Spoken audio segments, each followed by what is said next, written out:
Let us get Overreaction Monday started. Let us bring in Jeff Ketchum. Where are you at, Jeff? How are you and good morning? I'm good, man. How are you doing on this chillier Monday Yeah. morning? We finally, it feels like broke out of the summer. It's always, Texas OU weekend's always a weekend where you usually feel like you got to bring a jacket out. Like it is what it is. And I finally feel like we can kiss 110, 114 goodbye and actually Fingers crossed. I can't. Golly, global warming! They've been killing us, Catch.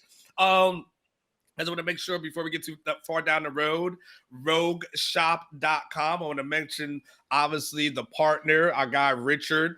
What can you tell everybody about Rogue Shop and the Rogue products and the Texas fans who may need to hit a little bit of some of that right now? Well, it's real simple. Rogueshop.com will make your day better. Use that promo code OrangeBloods. They've got products that can aid you in a number of ways. And sometimes just feeling a little bit better or sometimes taking the edge off is just enough. Again, rogueshop.com, promo code OrangeBloods. Just go to the website. Check it out. Check out the products. See what they have. Find out what you think might work best for you. Everything's on the up and up. Everything is legal.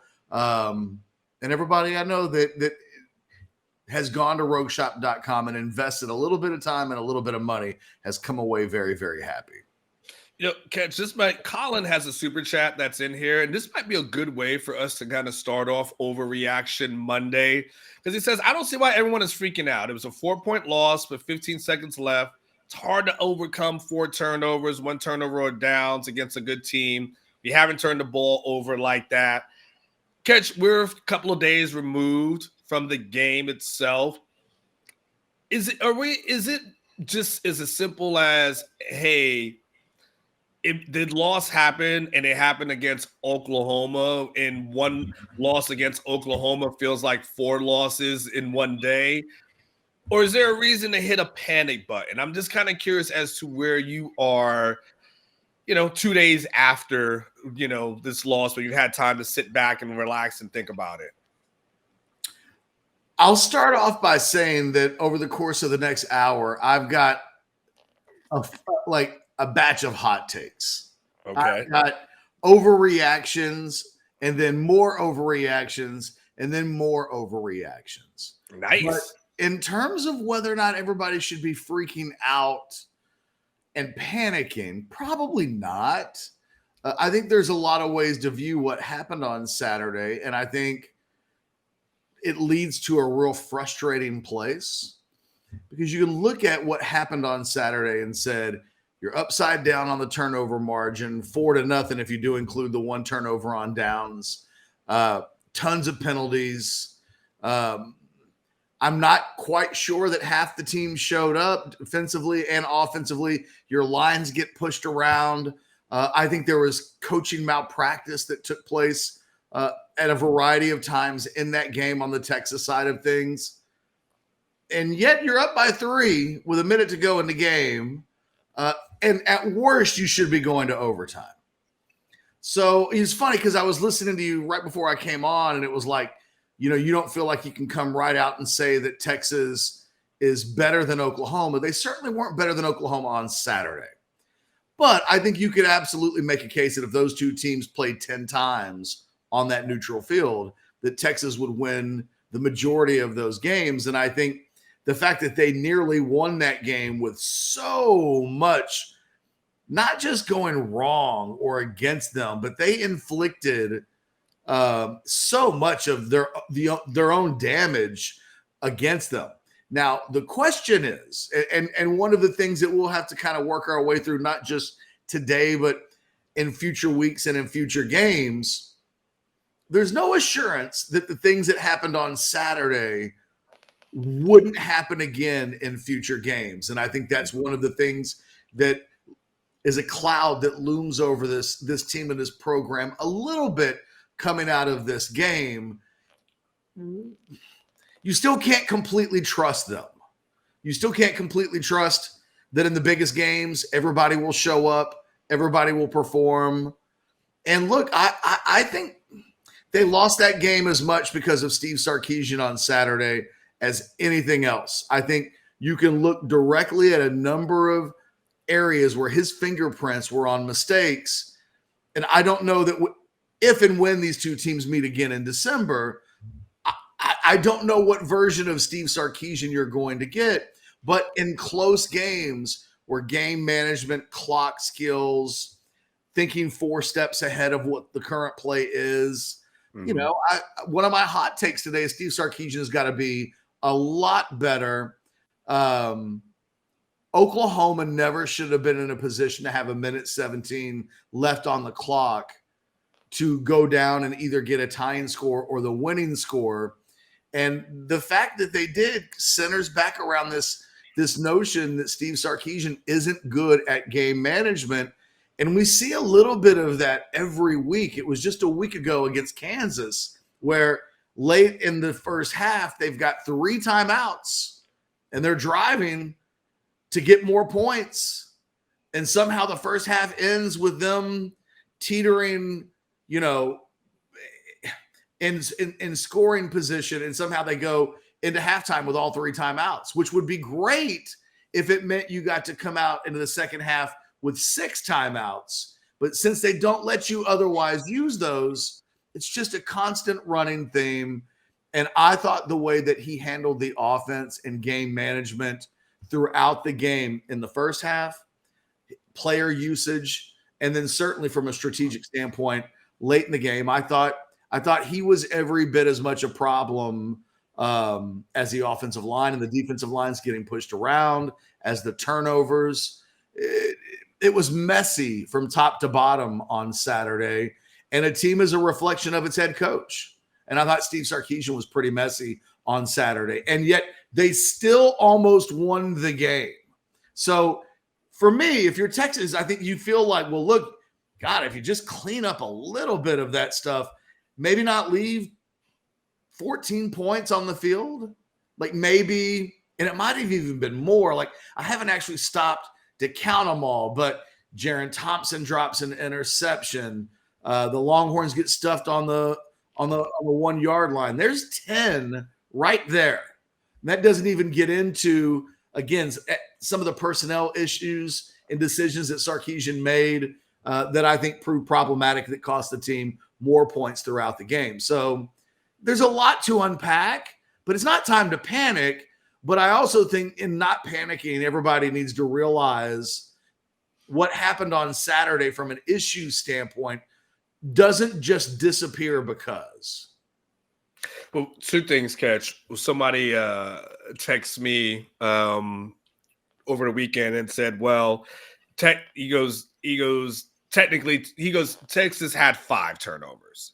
And it said and not just 3, by the way. He goes, there's a turnover on the 1 by not being able to run that in. He goes, and then of course there's a turnover with running into the kicker. He goes, any coach would add that into their turnover margin. So he goes, you could say 3, but he goes, any coach would tell you that's basically a turnover, and that's how coaches would view that in their mind. I mean, they lost the ball. So yeah. So they're like, you can say 3, but it's technically 5, when it's all said and done. I want to unpack a little bit, Catch, on when you say it's Sark and you talk time management.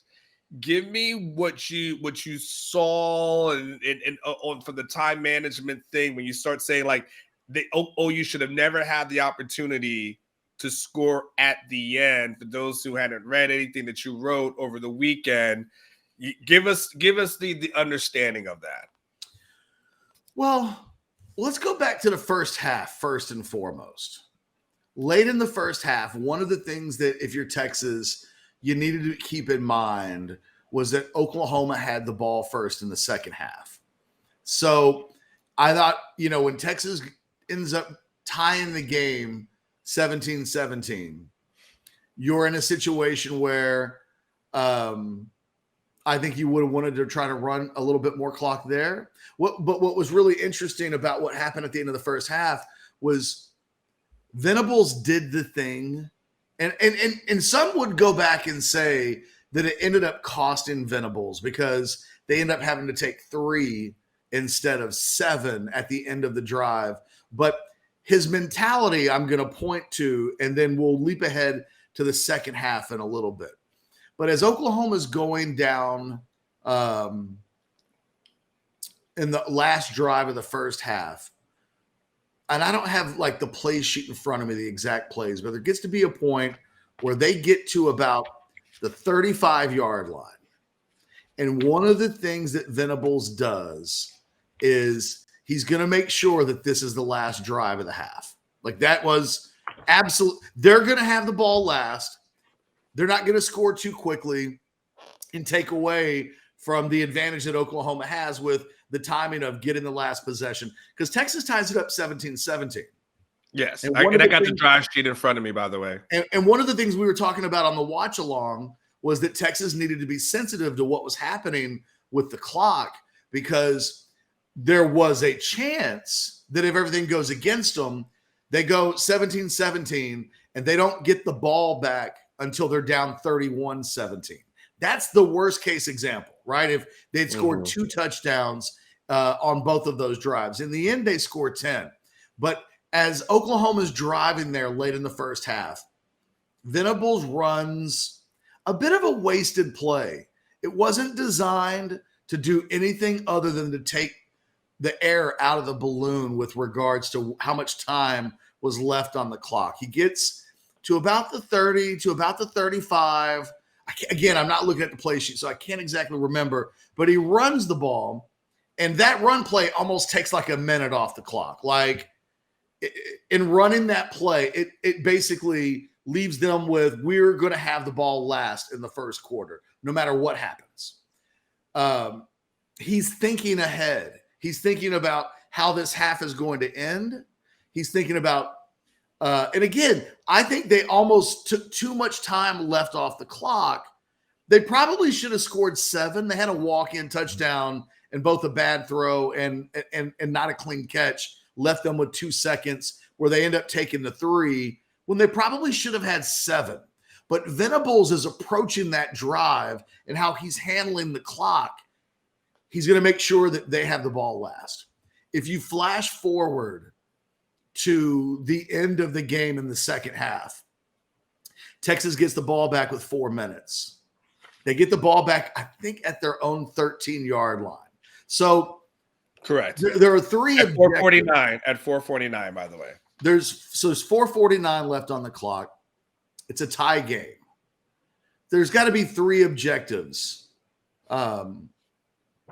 going into that drive. First and foremost, the number 1 objective, got to get a couple of first downs and flip the field position at worst, right? So the one thing you can't do in that situation going in, can't go 3 and out, can't punt here now with when they would be getting the ball back, say, with less than 4 minutes on a short field. So first and foremost, Texas got to get a couple of first downs, change the field position, so that if they don't score on this drive, they've at least flipped field position, and they're going to make it hard for Oklahoma to go down and potentially get a game-winning field goal. Texas accomplishes that. In fact, Texas accomplishes it pretty easily. Once they get to midfield, Texas found themselves into a position where the next 2 goals needed to be woven together. Number 1, score points on this drive, take the lead.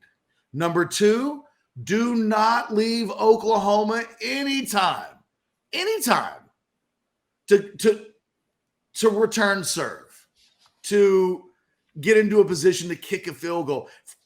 The idea that they would score a touchdown never even crossed my mind. I never once thought when they were kicking off at 117 that they would score 7. The thought was they've got plenty of time now to get 3.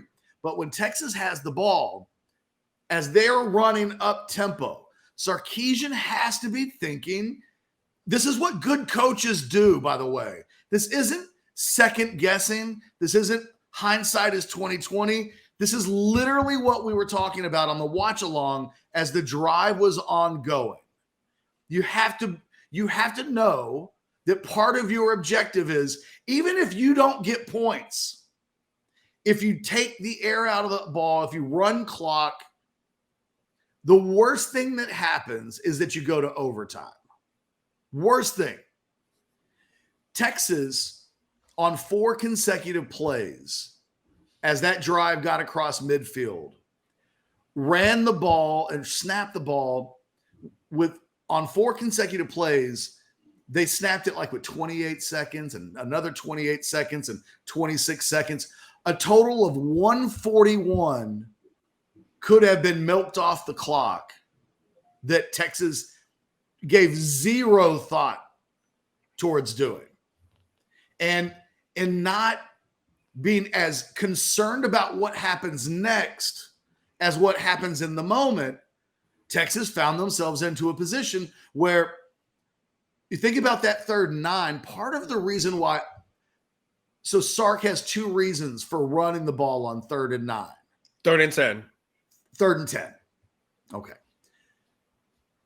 Number 1, he wants to pick up enough yards that it makes a field goal easier, more in Bert Auburn's range. But number 2, he wants Oklahoma to use its final timeout. I mean, that is the 2 things that occurred on that play that Sarkisian achieved was making OU use their final timeout so that when they got the ball back, they would have none. And he wanted to get the ball a little closer, although Auburn ends up making that kick by 10 yards. I mean, he crushes the ball. Distance wasn't really an issue. And running the ball in that situation, in part to lure Oklahoma to use its final timeout, it is an acknowledgement that making Oklahoma use its timeout and running as much clock as possible was paramount to what was taking place. The problem is you can't wait until 3rd and 10 to think that way. If Texas had, you can still go up tempo, right? You can rush up to the line of scrimmage and keep the other team from being able to substitute. You can run up tempo and still take time off the clock. Texas didn't decide that running clock, in addition to trying to move into a position to score, was important until it was 3rd and 10. Until at the very last moment, Sarkisian looks at the clock and goes, oh, probably should try to take a timeout, probably should try to think about that as well.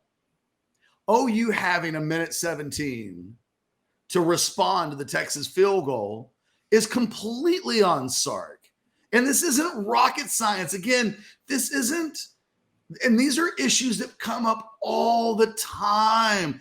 Literally, the game before, Sark mismanaging clock management and game management at the end of a half. It is a thing with Sark. It's not the thing. He's so good at a lot of things. But not being good at game management and counting, it's a thing that I got on Charlie about all the time. You got to be able to count in intervals of 40.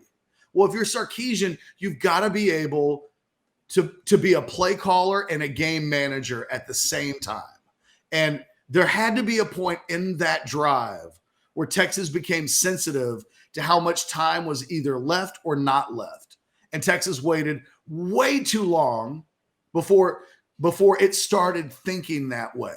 And considering your quarterback in the second half had completed all but 2 passes, considering the game that Jonathan Brooks was having, it stands to reason, had they slowed down, that they still would have been able to achieve success on offense. And look, again, worst case scenario, you slow down, you run 2 minutes off the clock, your drive bogs down, you go to overtime. What cannot happen is that you forget the role that the clock plays in the game and only think about it at the end. It's not an accident that Oklahoma gets the ball back with 1:17. If on just one of those plays, one play, they had waited until the end of the play clock to snap it, just one time, Then Oklahoma, at best, gets the ball back with about 45 seconds left. At best. Had they done it twice, now your drive is ending as the game is ending. And if Auburn makes the field goal, there's no time to respond. And if Auburn misses the field goal, you're going to overtime. The only way to come out of that situation the way that Texas did was a little bit of coaching malpractice. All right, we got some super chats that have come in, Catch, and then we'll get back to all the things that you said. But looks like Barbs10 said, here's to a long day of hot takes, and I'm here for it. Appreciate you, fellas. UT walked through that game and almost bumped into a W, Catch.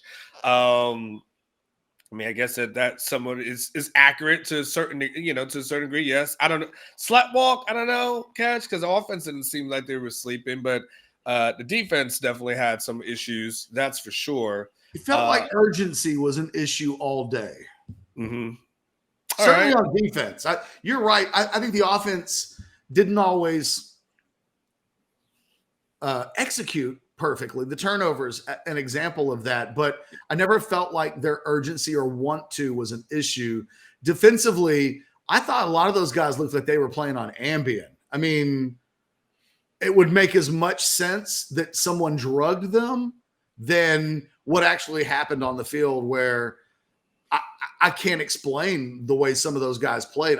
I can't explain Jalen Ford and the performance on Saturday. I can't explain he being in a one-on-one situation with Dylan Gabriel and being left so flat-footed that he doesn't even stick his arms out to make a tackle on what ends up being a long run. He just got run by. Like, those things never happen, and they happened a lot on Saturday.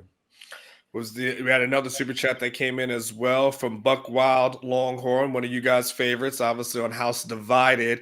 He goes, I'm going to lose my blank if Sark says they showed us things we hadn't seen. I'm getting real tired of that excuse.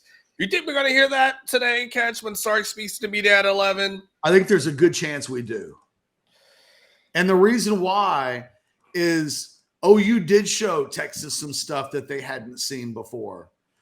The Dylan Gabriel enters that game. That's crazy.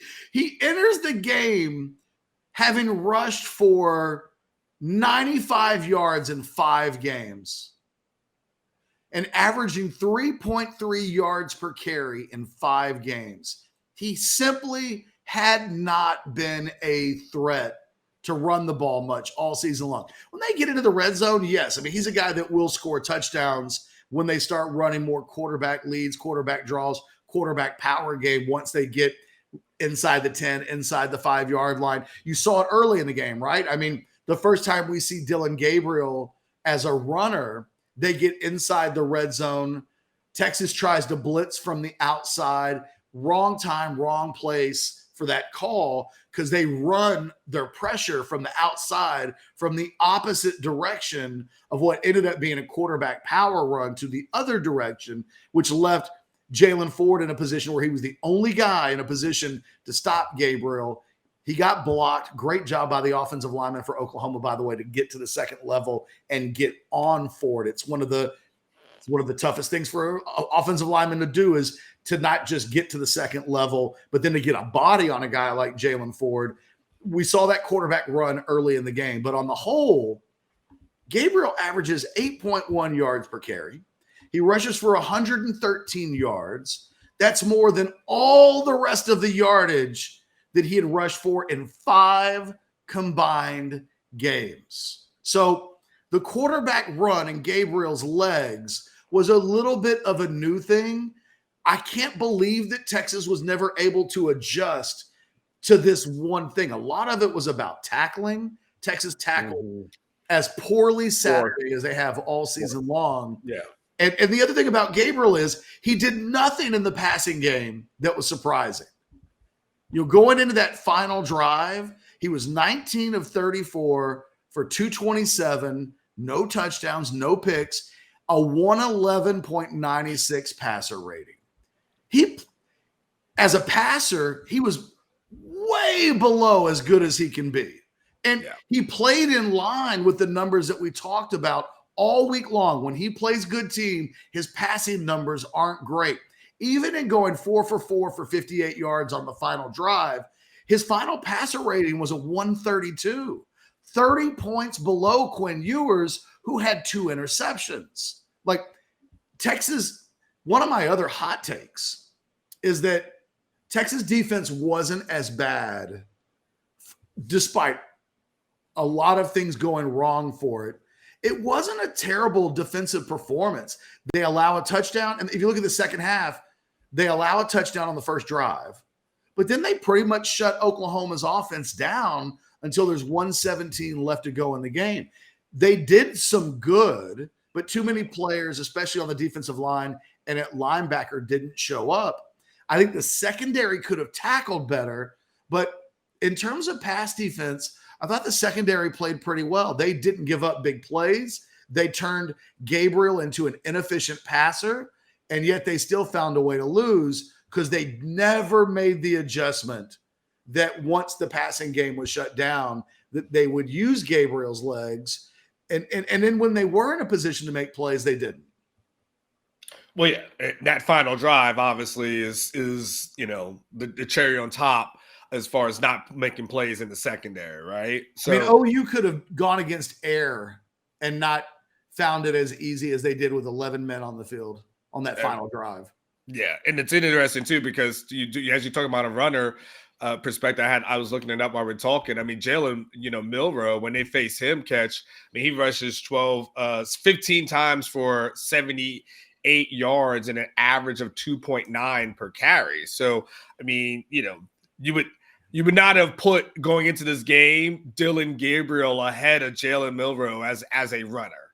The difference is they respected Milroe's legs.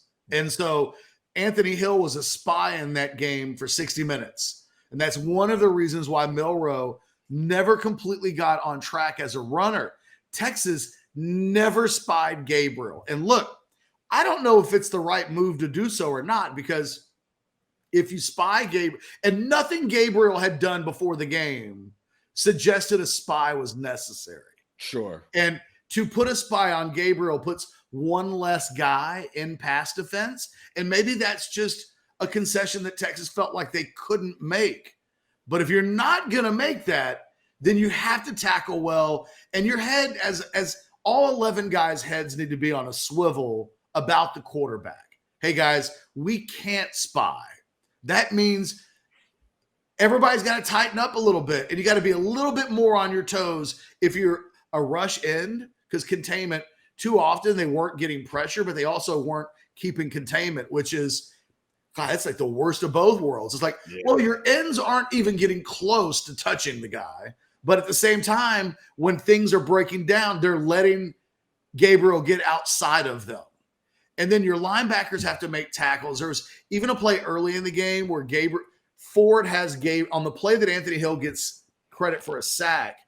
Ford probably should have sacked him 5 yards further behind the line of scrimmage. He misses the play, and then Hill ends up escorting him out of bounds.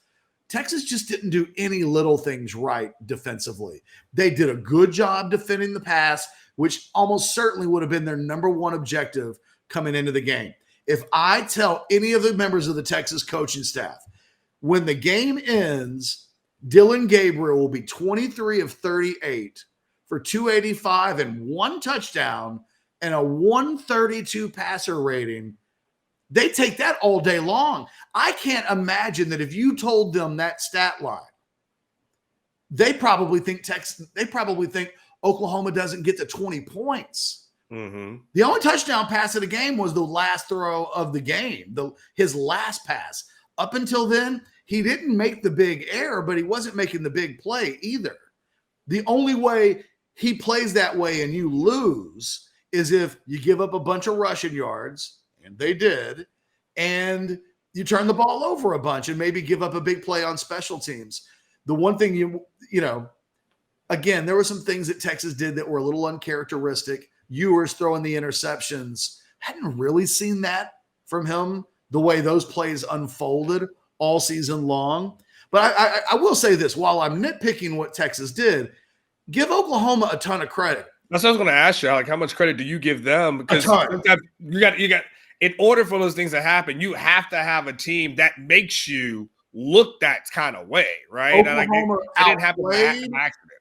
Outplayed, out-prepared, out-hustled, out-wanted, out-executed, out-coached. All of those things happened. So kudos to Oklahoma. Again, that Texas was even in this game with all of those outs being considered is, I don't want to say it's a borderline miracle. I think it speaks to what the Texas skill talent on offense is capable of, right? I mean, all of this stuff was happening that wasn't good. But in the second half, Ewers, look, I call, when you and I did the post-game show, I said that Ewers was exceptional on the day. And that was a little bit of hyperbole. But in this, let me explain why I was so high on Ewers on a day when, to be fair, he turned the ball over 3 times. Number one, I didn't think any of the mistakes bothered him, and I was a little worried about that. I've seen quarterbacks in the Texas OU game make an early turnover, and that just everything changes. Their brain gets scrambled. That didn't happen with Ewers. He responded incredibly well. The fact that he throws 2 interceptions and finishes the day with a 160.4 efficiency rating, better than Dylan Gabriel's numbers by a lot, says a lot about how well he played. In the final 3 quarters, Anwar. So forget about the first 15 minutes where he's 6 of 10 for 38 yards and 2 picks. That's an abomination. In the final 45 minutes, he's 25 of 27 for 308 yards and a 200.6 efficiency rating. When I talk about, because I think there will be some people who say, well, Catch, if they don't go up tempo, it takes them out of what they did, and maybe they don't move the ball. 25 of 27 for 308 and a 200.6 game rating. Quinn Ewers has never been better as a quarterback than he was in the final 3 quarters of that game. And it's one of the reasons why, if you slow things down, put more on needing to take clock away from the game. We're going to have the ball with what they did against Alabama. We're getting the ball with 4 minutes and 49 seconds left, and we ain't giving it back. And we may not win this game in regulation, but they're not touching the ball again. When your quarterback is 25 of 27 over the final 3 quarters of the game, you got to trust that if you slow things down a little bit, it just doesn't ruin a performance where he's on a heater. 25 of 27. And if we go back and look at the 2 plays that were incompleted, one was the deep ball to Xavier Worthy that pass interference didn't get called on, which it absolutely should. And by no means am I saying that the officiating cost Texas the win. I know a lot of Texas fans had a grudge against the officials. I thought for the most part, the officials just flat out let them play. There was actually a play later in the game where Texas could have been called for pass interference and wasn't. So those 2 plays kind of washed themselves out. But I'm only pointing it out because he was 25 of 27 second, third, and fourth quarters. And one of those 2 incompletions shouldn't have even counted. It should have been pass interference. So what he really was in the fourth quarter, or second, third, and fourth quarters, was 25 of 26. If your quarterback's playing that well, you're playing not with one hand tied behind your back. You're playing with 3 or 4 hands. You don't have 2. You've got extra hands. And Sarkisian, again, I think he handled the clock management down the stretch and the game management like a guy who didn't know what he was working with. Catch, there's a couple other things, and it was good information there. I think you have another what do we? I don't want to say gripe, but critique as relates to Sarkisian, and I think it seems it's Brooks and Baxter, right? That's another one for you where you feel like, hey, as much as, and you're a CJ Baxter fan, like that, let that be known, like that's been your guy for a while. That's been your guy going in, but going in for as far as this, you feel like Sark has got to give Brooks more touches than Baxter at this moment, right? Sark's need. Look, I don't know what Sarkisian told CJ Baxter in recruiting, right? He's recruiting a 5-star. They lose their two running backs to the NFL. Bijan, not a senior, but they lose him and Roschon. I don't know what was promised in recruiting. I don't know what he told CJ Baxter before the season started when he made him the starter.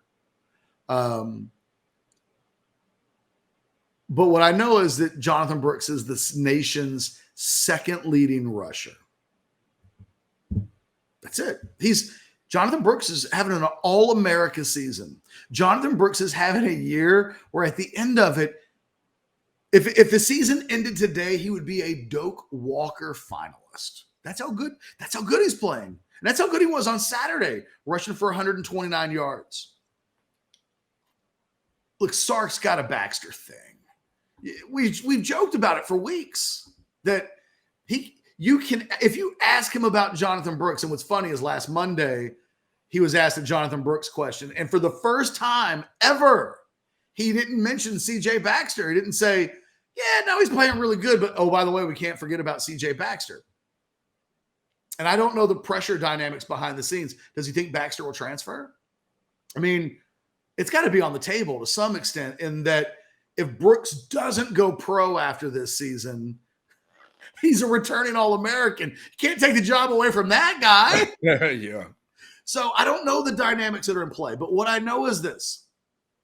In the second quarter of that game, when Jonathan Brooks at the time was actually averaging more than 6 yards per carry, and CJ Baxter was running at less than 3 yards per carry, as Texas is moving the ball, he's got it going.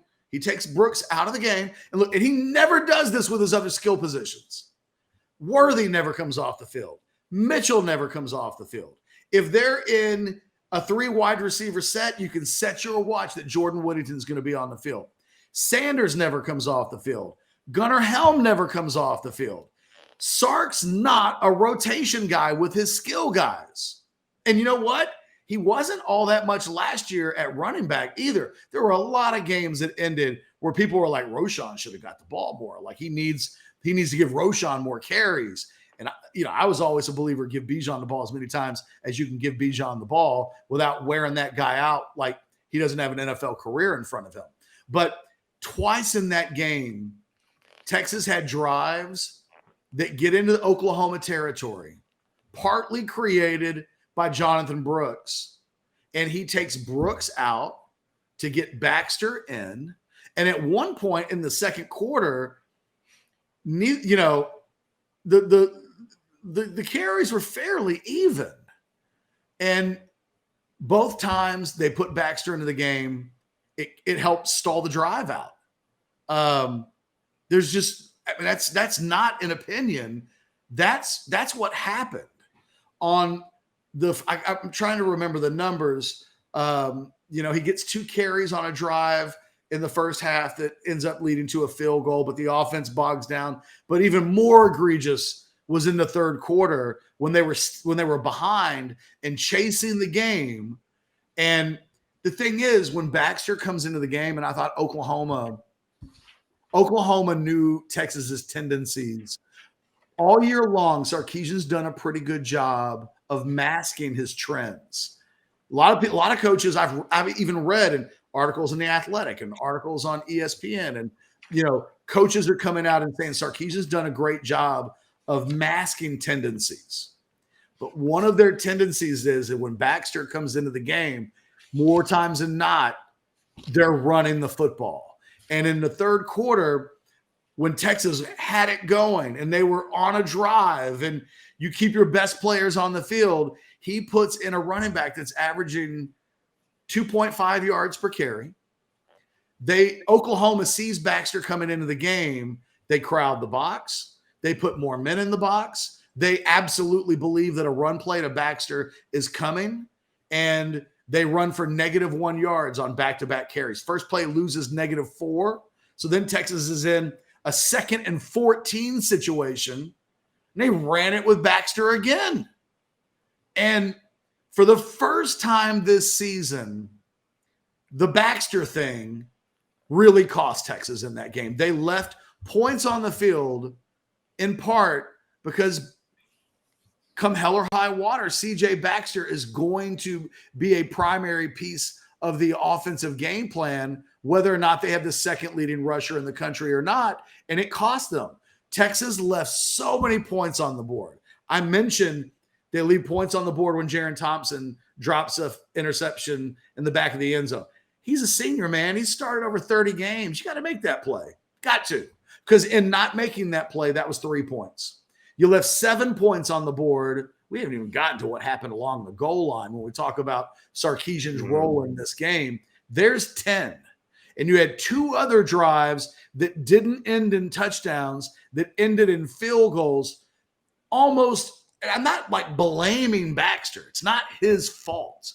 But in putting Baxter in the game in drives where you're moving the ball and then the offense immediately shuts down, that's poor roster management in the middle of the game. Look, there are some games when these guys can have equal carries. In the OU game, when you have arguably the best running back in the country based on what's happened through the first half of this season, and you're taking him out because you're committed to giving a player who averages less than half the yards that he's averaging per rush, what are you doing? Jonte Cook is better than C.J. Baxter. He didn't play in the game on Saturday. He didn't get reps. They didn't take Xavier Worthy out of the game to get Jonte Cook some snaps. Adonai Mitchell was loafing through plays, and they didn't take him out of the game to put Jonte Cook on the field. Jonathan Brooks is rolling, and you're behind on the scoreboard, and you stalled out drives out of your need to get C.J. Baxter involved in the game because you convinced yourself in the summer that he's your best guy. He starts against Alabama despite getting hurt in the opener because Sarkisian is convinced that Baxter is better. But the actual evidence of what's taken place this season is that Jonathan Brooks has been better than everybody. Better than most people in the country. Yes, not just better than Baxter, better than everybody. And he would lead the nation in rushing right now had he not had the carries in the first 2 games been so evenly split. You know, Brooks doesn't break 60 yards in the first 2 games. It's a little bit like the Deontay Foreman thing, Anwar. Yeah. Where Foreman has this magical breakout season, but it only happens when Chris Warren gets hurt. Correct. And then it was like, well, I guess we've got to give the ball to Deontay Foreman. And then he explodes. This Jonathan Brooks formation, this explosion by Brooks has happened on accident. This is not what Steve Sarkisian thought would happen at all. No, because he had CJ as his number 1 back. And So even when clearly, Brooks was cooking a couple of weeks ago, he went out of his way to say, Baxter's our lead back. And he was like, kudos to Brooks for like stepping it up, considering the circumstances where he was the backup. And the thing is, all of the evidence through half a season says that, boy, you need to ride the Brooks train until that engine gives out because he's been spectacular. But Sarkisian's confirmation bias towards Baxter and what he thinks Baxter is or should be, on Saturday, it cost this team. And it hadn't all season long. It was a little bit of a running joke because it wasn't hurting the team that you're constantly trying to get Baxter re-involved in the offense. On Saturday, in a really tight game, you could argue that Jonathan Brooks has been the best player on this team. You could. I mean, it's either a conversation of him, Tavondre Sweat. That might be it. He's the second leading rusher in the country. Like, at his position, at worst, he's number 2. So I'm bewildered at having a player perform so well and going out of your way to try to make the other thing work. Anyway, I apologize for that little bit of I honestly wasn't sure where you were going with that, but once you said it out loud, I was like, oh, you're going to let me do this little bit because I got that. But the thing is, of all of the things that ended up happening in the game, those mistakes by Sark, I think, pale behind some of the other mistakes by Sark. It speaks to the volume of mistakes that I think Sarkisian had. And look, nobody's going to want to hear this, and I apologize in advance.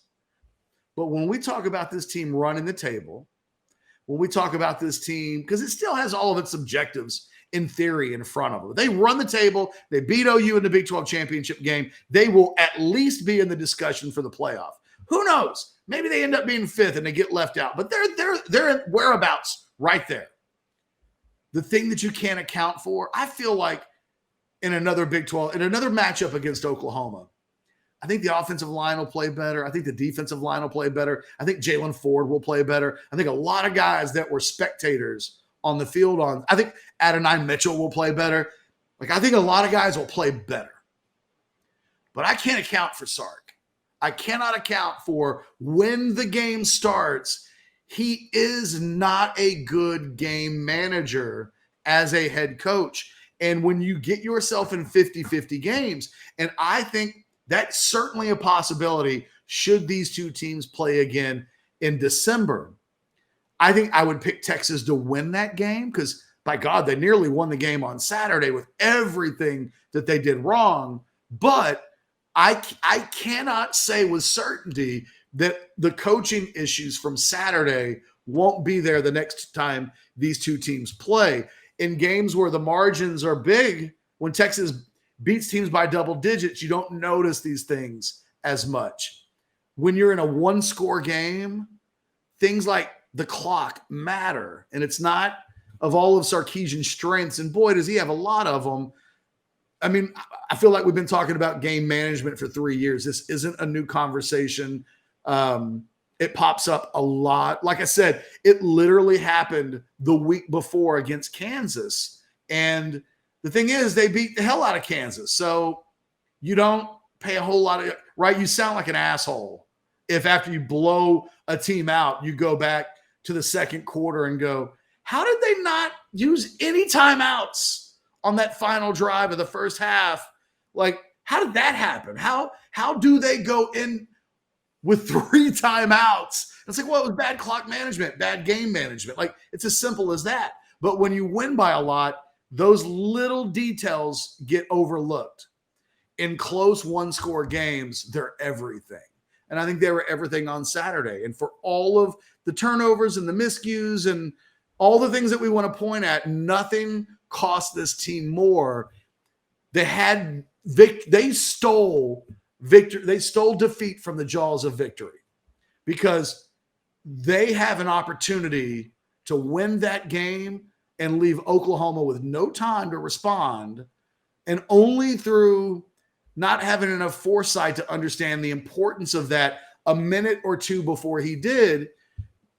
These things come down to slim margins, and you can't volunteer slim margins for the other team by your own doing on purpose.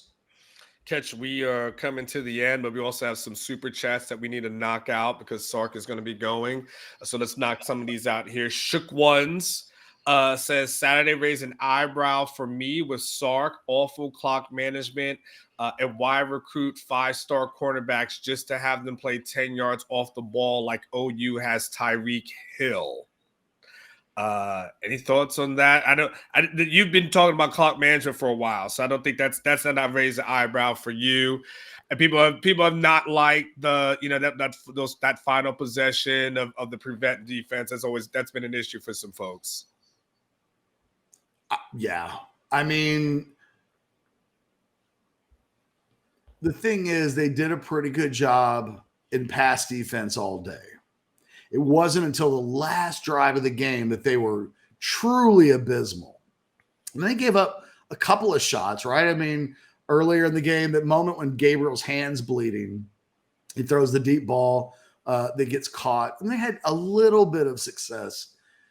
I think the problem was Texas went into that last drive playing a little bit like they had all game long. They didn't make the adjustment to the game situation and how much time was left on the clock. What are the objectives? I think, again, it came to the devil's in the details. Them playing off as far back as they did clearly worked for large stretches of the game. I mean, Oklahoma, before that last drive, Oklahoma's sitting at 27 points, but 7 of those come on a short field. So really, you've done a pretty good job containing the OU offense for most of the game, not understanding game situation and what needed to not happen, I think was a big problem there. You have to be able to make a slight adjustment in that situation, and Texas didn't. And they were just giving Oklahoma so much space that Oklahoma's completing passes for huge chunks of yards without really anybody there to put a hand up to stop it. It wasn't ideal. And this super chat is kind of along those same lines, but he said noticing a trend with PK's different defense, specifically a 2-minute defense at the end of the game, happened in Bama last year. Are they in the base prevent? There's something on film the OCs are seeing. Kind of along the same lines of the previous super chat. And yes, clearly it happened, right? Well, and the thing is, if you struggle against the 2-minute offense, it stands to reason even more how sensitive you would be about the clock issue, that you wouldn't want to leave clock because it has been a problem area in the past. Mentioned in the Alabama game from a year ago, if you're Steve Sarkisian, that's where you really have to be on top of it. You have to be thinking, well, the way we're playing defense isn't conducive to stopping a 2-minute drill. So let's not put them in that position.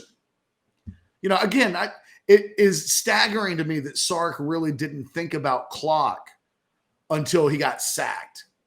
They get sacked on that first down play, which in that moment, the smart play, and this is not 2020 revisionist thinking, Anwar.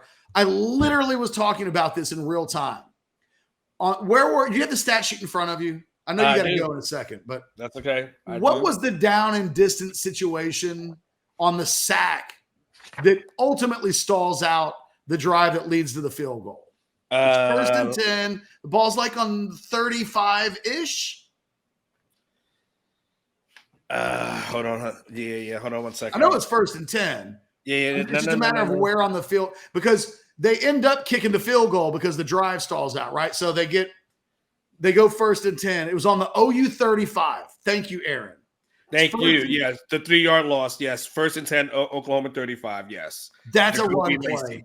That's a run play to Jonathan Brooks. Has to be. Why? For the same reason that in the first half, in the same situation, Venables runs the ball on 1st and 10. You're trying to take time off the clock. When they're at 1st and 10 at the 35, they're in Auburn's field goal range. Yeah. The only thing that matters at that point, really, from that moment on is, hey, let's get a few more yards and let's run clock. And they needed to run the ball there and not pass it, if for no other reason, for all of the clock management stuff that I've talked about, Anwar. Yeah. If they run the ball there, let's say they pick up 2 yards with Jonathan Brooks, which he's averaging 6. Let's just give him 2. You run 40 seconds off the clock and you're in field goal range. And you know what? When you're in 3rd and 10 because you got sacked and you got your play calling went out of whack based on the situation in the game. They could have just run the ball. They could have run the ball 3 straight times, run almost the entire clock out. Venables uses his last time out. You've got 2 plays to run a minute 30 off the clock. And Texas didn't. And this just isn't rocket science. This isn't Monday morning quarterbacking. If you've got half a football brain and you've watched football a long time, this stuff's like second nature. This is the stuff that you watch good coaches get right. And you know who used to get this stuff right 9 out of 10 times? Mac Brown. Now, there are infamous moments. He got clock management wrong in 2008 against Texas Tech, but more times than not, game management was Mac Brown's superpower. And it's kind of Steve Sarkisian's kryptonite. Do we have one more super chat, Aaron? Okay, let's do one more, and then we'll call this one a day. It's from Colin Downs here. He goes, can we talk more about the poor pursuit from the defense? They looked like they were waiting on someone else to make a tackle. Would love to be in that meeting, Catch. I mean, they just didn't play well. It's staggering that they were even in this game because you're hard-pressed to name on a couple of fingers defensive players that you thought played really well. I mean, Sweat is the only defensive lineman I think showed up. I thought Murphy no-showed. I thought Sorrell no-showed. I thought Ethan Burke was a spectator too often. None of the backup defensive linemen really made any plays. The linebackers were porous. The secondary, I thought, played pretty well. But other than that, man, it was bad. It was, again, kind of staggering that on the whole, they actually had done some good things against this OU offense, given that they didn't play well. I mean, it's as if I tell you that none of those guys show up, you probably think that Gabriel has a field day throwing the ball. Yeah, I do think we're gonna hear some version of we didn't expect Gabriel to do that in the run game. Now, the good news is in a rematch, you know what Oklahoma's capable of, right? I think they've got a sense for how to defend the OU passing game, as evidenced by 60 minutes of football, well, really 59 minutes of football, not the last 117, which technically was only 102 because they left 15 seconds on the clock. They left them so much time that OU was able to give Texas time. Yeah. But if you find a way to negate the Gabriel run game, you should be in a very good position in a rematch. If they can't keep Dylan Gabriel from running for more than 8 yards a carry in a rematch, they might lose that game too. I did say, Aaron, are we good? We're caught up on the super chats. All right, Catch. Last thought within a minute. Do you think at this moment there'll be a rematch? Yeah. Catch? Okay, you're sold on a rematch in Arlington. In fact, I think they can lose, and there still probably will be a rematch. They could be 10-2. The Big 12's trash, and if you're a Texas fan, don't sit around wondering, well, what happens if West Virginia? There's a better chance that West Virginia goes 3-3 in their final 6 games than they run the table. Kansas is. I think they might be the 3rd best team in the conference, and. Yeah. You know, at some point, I think Kansas will lose another game. I think it's Texas and OU in the Big 12, and I think there absolutely will be a rematch. All right, Catch. House Divided will be coming up at noon to 3 o'clock. I'm sure you'll have way more to discuss, way more to Barry, Sorrell, you're asking what was said about the D-line. They didn't show up, Barry. I wish I could say they did. I love you, Barry, but they didn't perform on Saturday. So check out the replay. He'll have more, obviously, at noon. Catch, we got Sark in less than about an hour. So he probably will be on time today as my guess. You're probably a little bit less on his plate. So I'm going to run from Cedar Park down there. Check out Jeff Ketchum and get the rest of his thoughts on this game, what Sarkisian says. And I know he'll expand a lot more on his show and break down everything, not only from this game, from his 10 thoughts from the weekend, which has Orange Bloods on fire right now. How many pages in are we on your column, Catch? Are we about 15 pages of comments in so far? Oh God, I don't know. No, let me see. Let me hit the refresh on it. 12, with which is that's fire at this moment. So, all right, guys, that was Overreaction Monday. Make sure you check out rogueshop.com. Use that promo code orangebloods.com for Jeff Ketchum, for Aaron Little, who's producing behind the scenes. Thank you for checking out Overreaction Monday, and we will see you guys next week. Everyone take care. See ya.